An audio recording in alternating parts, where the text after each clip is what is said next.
Senior তারা তাদের ছাত্র তো আছে কিনা জানি না, তারা সেখানে লিফলেট বিতরণ করছে বাইরে, কিন্তু রুলস হচ্ছে যে প্রার্থী ব্যতীত কেউ করতে পারবে না। তো এটা আর কি প্রবলেম। এখন এটা আমরা বুঝতেছি না, আপনারা একটু খোঁজখবর নেন।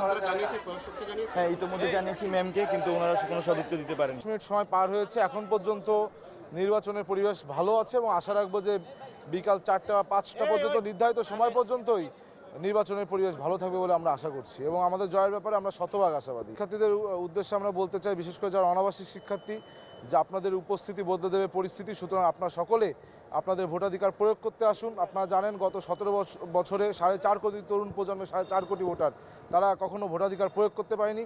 যেহেতু সেই তরুণ প্রজন্মের একটি বড় সংখ্যক ভোটারদের প্রতিনিধিত্ব করে ঢাকা বিশ্ববিদ্যালয়ের শিক্ষার্থীরা, সুতরাং আপনাদের অবশ্যই আজকের যে ভোটাধিকার প্রয়োগ এটি অত্যন্ত গুরুত্বপূর্ণ। আপনারা সকলে নির্ধারিত সময়ের ভিতরেই ভোটাধিকার প্রয়োগ করতে আসবেন বলে আমার বিশ্বাস।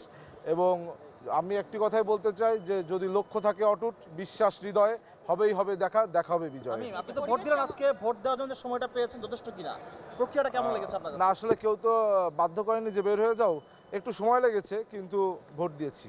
কতক্ষণ লেগেছে আপনার? এটা আসলে 10 থেকে 12 মিনিট লেগেছে। 41টি ভোট দেওয়ার জন্য কি সবাই স্বাচ্ছন্দ্য বোধ করবে? এখানে কি পরিস্থিতি কেমন দিচ্ছে? না, আসলে আমাদের প্রার্থীর সংখ্যা অনেক, বিশেষ করে সদস্য পদে প্রায় 210 জন বা সামথিং এর বেশি, যার কারণে আমার মনে হয় এটা একটু কষ্টসাধ্য ব্যাপার। আমার নিজেরও কষ্ট হয়েছে।